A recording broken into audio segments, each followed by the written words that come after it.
Welcome to today's Catholic Daily Readings from Christus Dominus Bread of Life. A reading from the Book of Wisdom, for they have said, reasoning with themselves incorrectly. Therefore, let us encircle the just, because he is useless to us, and he is against our works, and he reproaches us with our legal offenses, and makes known to us the sins of our way of life. He promises that he has the knowledge of God, and he calls himself the Son of God.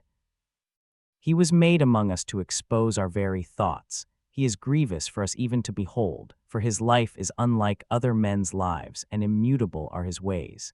It is as if we are considered by him to be insignificant, and he abstains from our ways as from filth. He prefers the newly justified, and he glories that he has God for his Father. Let us see then if his words are true, and let us test what will happen to him, and then we will know what his end will be. For if he is the true Son of God, he will receive him and deliver him from the hands of his adversaries. Let us examine him with insult and torture, that we may know his reverence and try his patience. Let us condemn him to a most shameful death, for according to his own words, God will care for him. These things they thought, and they were mistaken, for their own malice blinded them. And they were ignorant of the mysteries of God. They neither hoped for the reward of justice, nor judged the value of holy souls.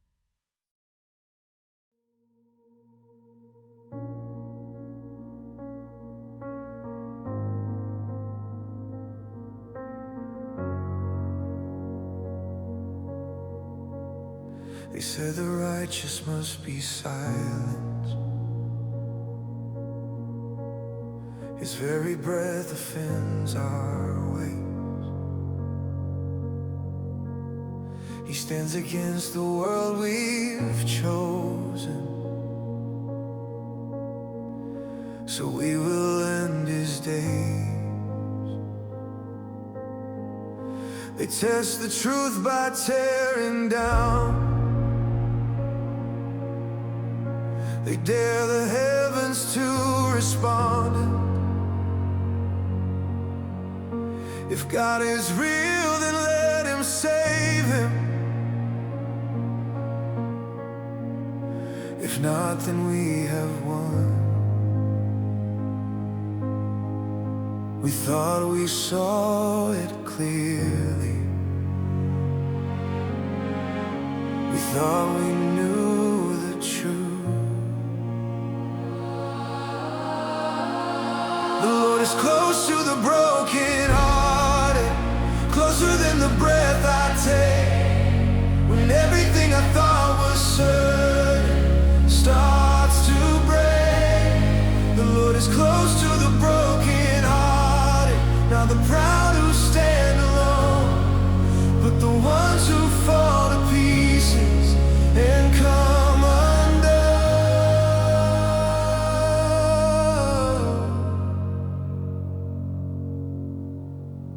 He walked into the place they feared him.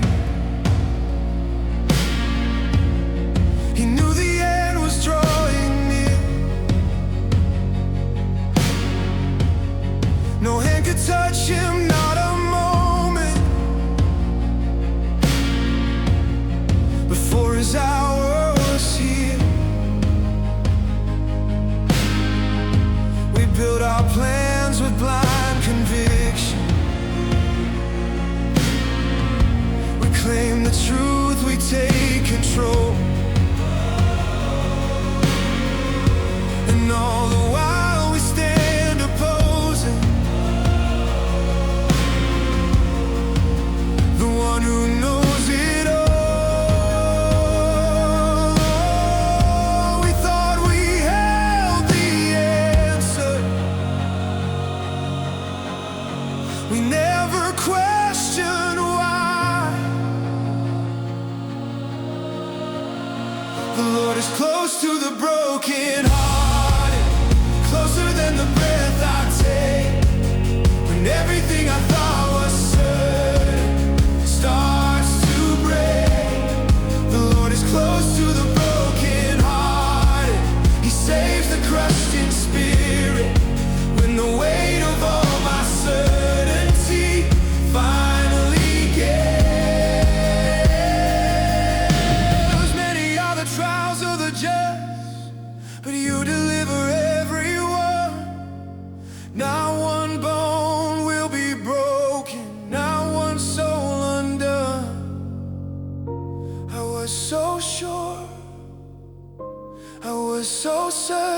listen. I never saw I could be wrong.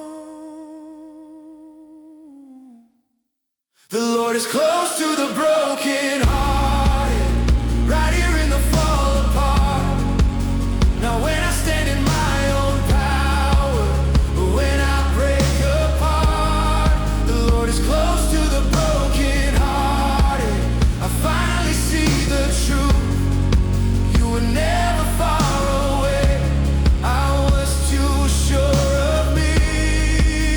Close to the broken hearted. Close to the broken hearted.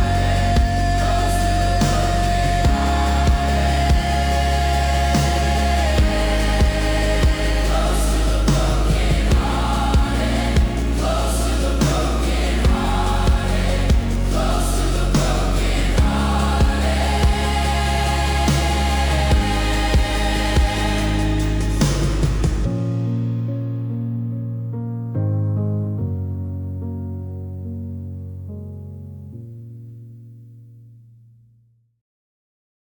A reading from the Holy Gospel according to John.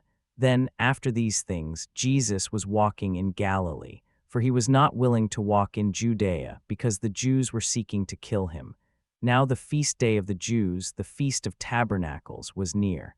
But after his brothers went up, then he also went up to the feast day, not openly, but as if in secret. Therefore some of those from Jerusalem said, "Is he not the one whom they are seeking to kill? And behold, he is speaking openly, and they say nothing to him. Could the leaders have decided that it is true this one is the Christ? But we know him and where he is from. And when the Christ has arrived, no one will know where he is from." Therefore Jesus cried out in the temple, teaching and saying, "You know me, and you also know where I am from. And I have not arrived of myself, but he who sent me is true, and him you do not know. I know him, for I am from him, and he has sent me." Therefore they were seeking to apprehend him, and yet no one laid hands on him, because his hour had not yet come.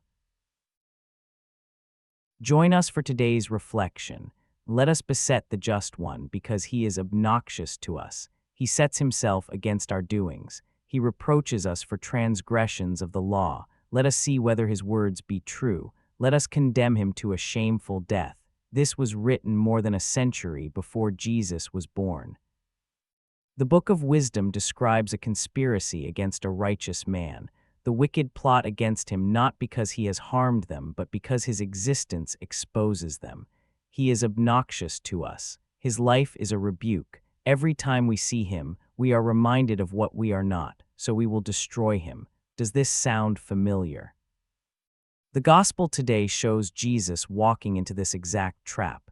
The Jewish leaders were trying to kill him. He knew it. Everyone knew it. And he went to Jerusalem anyway, not publicly at first, but he went, because his hour had not yet come, and until it did, no one could touch him. Here is the part that should unsettle you. The people plotting against Jesus were not ignorant. They were not confused. They knew exactly who he was, and they hated him for it. Is this not the carpenter's son? We know where he is from. They had the information. They had watched him heal the sick and cast out demons and speak with authority no one had ever heard, and they concluded that he must be destroyed. This is not a story about misunderstanding. This is a story about willful rejection. The wicked in wisdom say something chilling. Let us see whether his words be true. Let us test what will happen at the end of his life. For if the just one be the Son of God, God will defend him. They wanted to test God. They wanted to push the righteous man to death and see if heaven would intervene. This was not doubt. This was a dare. Prove it. Show us your power. And if you do not, we win. This is the voice inside you that says if God were real, he would have stopped this. If Jesus were who he claimed to be, my life would not be this hard. You are testing God. You are daring him to prove himself on your terms. And when he does not perform on command, you use his silence as evidence against him. The wicked did not understand, the text says, the hidden counsels of God. They did not know that God's apparent absence was not abandonment. They did not know that the shameful death they were planning was the very means by which salvation would come. They thought they were winning. They were instruments. This should terrify you. You can be completely confident in your position. You can have evidence and logic and the agreement of everyone around you. You can be executing a plan that seems righteous and necessary, and you can be dead wrong. You can be fighting against God while convinced you are defending Him. The Pharisees thought they were protecting the faith. They thought Jesus was a threat to everything they had built. They had Scripture on their side. They had tradition. They had authority. And they conspired to murder the Son of God. What are you confident about that might be catastrophically wrong? This is not a comfortable question. We prefer our certainties. We like the feeling of being on the right side. But the people who killed Jesus were certain too. They had reasons. They had justifications. They thought they were the heroes of the story. The psalm offers a different path. The Lord is close to the brokenhearted. He saves those who are crushed in spirit. Many are the troubles of the righteous, but the Lord delivers him from them all. Brokenheartedness is the antidote to the certainty that kills. When you are broken, you stop assuming you have everything figured out. When you are crushed, you stop demanding that God prove himself on your terms. When you are low enough, you finally look up. The wicked in wisdom were not broken-hearted. They were confident. They were in control. They had a plan and the power to execute it, and they walked straight into eternal judgment while believing they were doing God a favor. The Lord is close to the broken-hearted, not the certain, not the powerful, not the ones with all the answers, the broken ones, the ones who have stopped trusting their own judgment, the ones who have been crushed enough to finally surrender. Jesus knew they were trying to kill him. He went to Jerusalem anyway. His hour had not yet come, and when it did come, he would walk into it willingly, not as a victim, but as a sacrifice, not because they overpowered him, but because he chose it. They tried to arrest him, but no one laid a hand on him, not because they lacked the will, because his hour had not yet come. The conspiracy was real, the hatred was real, the plotting was real, but none of it could touch him until he allowed it. You are not in control of as much as you think you are. The wicked thought they controlled the situation. The religious leaders thought they controlled Jerusalem. The crowd thought they controlled the narrative. And a carpenter from Nazareth walked through all of it untouched until the moment he decided to be touched. What conspiracy are you running? What righteous cause are you so certain of that you have stopped questioning it? What would it take to break your heart enough to make you wonder if you might be wrong? The Lord is close to the brokenhearted, not the confident, not the certain, not the ones who have God all figured out. Are you close to him, or are you too sure of yourself to need him?